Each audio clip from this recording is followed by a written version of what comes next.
দেখলাম একটি মহল এই হত্যাকাণ্ডের যতটুকু বিচার চাওয়া উচিত ততটুকু বিচার চাইছেন না, যতটুকু প্রতিবাদ করা উচিত ততটুকু প্রতিবাদ না করে আঙ্গুল একটা দিয়ে রেখেছেন বিএনপির দিকে। কদিন আগে যে ন্যক্কারজনক ঘটনা আমরা দেখেছি,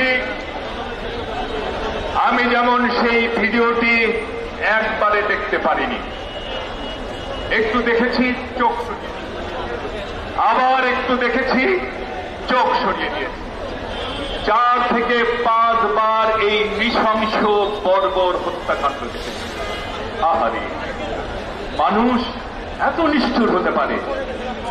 বর্বরতা মানুষকে কোথায় নিয়ে যায়? মানুষ ভুলে যায় সে মানুষ, সে পশু না। এই নিষ্ঠুর বর্বর হত্যাকাণ্ড যা সারা বাংলাদেশের মানুষ ছি ছি করেছে, আমরা ভেবেছিলাম এই হত্যাকাণ্ডের প্রতিবাদে দল মত নির্বিশেষে সবাই মিলে প্রতিবাদ মুখর হয়ে উঠবে। সন্ত্রাসীরা কোনো দলের না, খুনিরা কোনো দলের না। আমরা আশ্চর্য হয়ে গেলাম যখন আমরা দেখলাম একটি মহল এই হত্যাকাণ্ডের যতটুকু বিচার চাওয়া উচিত ততটুকু বিচার চাইছেন না, যতটুকু প্রতিবাদ করা উচিত ততটুকু প্রতিবাদ না করে আঙ্গুল একটা দিয়ে রেখেছেন বিএনপির দিকে।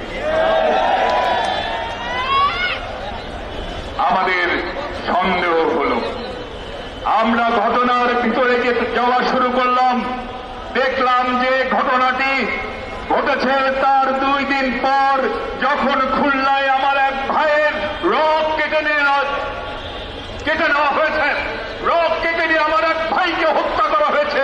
ঠিক সেই সময় ওই ঘটনাকে আড়াল করবার জন্য হঠাৎ করে এই ভিডিওটি সামনে আসছে। আমরা আরো ভিতরে গেলাম, এই ঘটনার শিকার আর ঘটনা ঘটালো কারা কারা।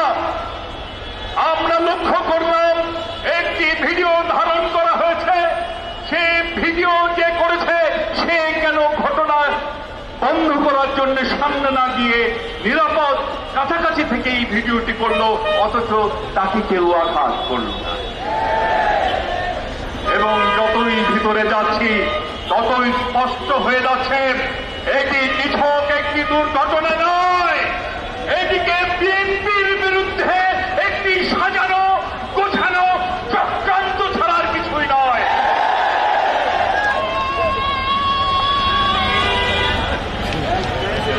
সংগ্রামী ভাইরা, শুনুন, আমরা ব্যবস্থা গ্রহণ করেছি। আমাদের নেতা বিএনপির ভারপ্রাপ্ত চেয়ারম্যান জননেতা জনাব তারেক রহমান সাহেব বলেছেন, শহীদের রক্তে স্নাত এই গণঅভ্যুত্থান আমাদের কোন নেতা কর্মীর কোন অপকর্মের জন্য যেন ম্লান না হয়। যখনই যে অভিযোগ এসেছে আমরা তার বিরুদ্ধে ব্যবস্থা গ্রহণ করেছি। ভাইয়ের আমার, আমাদের মধ্যে এমন অনেক কর্মী আছেন 16 থেকে 17 বছরের শুরুতে যাদের ছোটখাটো ব্যবসা প্রতিষ্ঠান থেকে তাদের উৎখাত করা হয়েছিল, তারা নিজ এলাকায় থাকতে না পারে এই ঢাকা শহরে রিক্সা চালিয়েছে, সিএনজি চালিয়েছে, পাঠাও চালিয়েছে।